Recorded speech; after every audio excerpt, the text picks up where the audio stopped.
Humaira Salim. I'm 24 years old. I am a paramedic and I work for the region of Halton as well as for the city of Hamilton. According to Service Canada, the number of paramedics and ambulance attendants in our communities is on the rise. But, like most medics, Humaira usually works late-night shifts. What could her favorite part of the job be? My favorite part about being a paramedic is just not knowing what I'm responding to, what I'm getting myself into. Every call is very unpredictable. You're going into different situations, different environments, and you're rendering care to very different patients. So every patient is very unique. Every call is very unique. So it just teaches you a lot about how to deal with different situations differently, and you know, it's just something that really teaches you about life. Paramedics have plenty to learn about life and death. Humaira told me about one patient whom she could not save. Unfortunately, there wasn't a lot that we could do for the patient, and the reason for that was because the patient did have a form that's called a DNR, a Do Not Resuscitate Order. It basically means that the patient has spoken to their family doctor and that they don't want to receive any extensive treatments after if they pass away. So we weren't able to do CPR or anything. So that we just made sure that, you know, she was comfortable when she passed away. She was no extensive measures were taken to resuscitate her or anything. So she passed away on the way, and we took her to the hospital, and they pronounced it at the hospital. It was it is an eye-opening experience, just because it makes you realize, you know, life is very fragile, life is very short, and make the best out of it.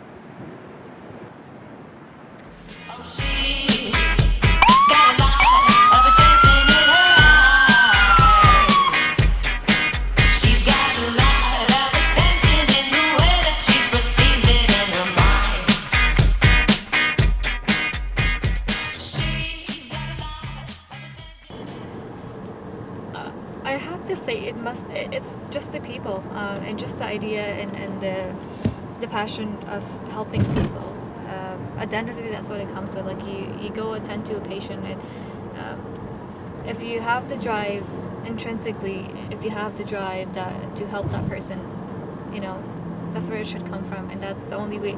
It only lasts if it comes from within. So I think that's people, and helping people are my motivation to do a lot of my volunteer work, for example, and also what I do for a living, pretty much. So I think that people are my source of motivation. Humaira Salim is a paramedic who takes on high-pressure situations not just on the job, but also on vacation. In December, Humaira will fly to Nepal and climb Mount Everest.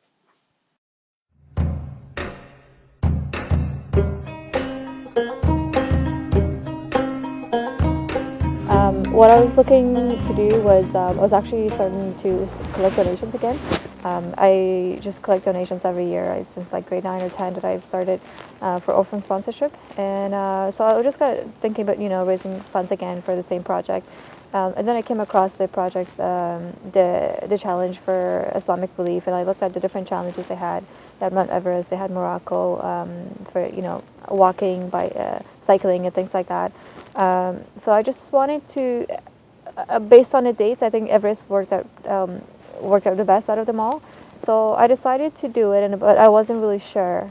So I had to, you know, think it over a little bit for a while. So finally, I confirmed it in July this year.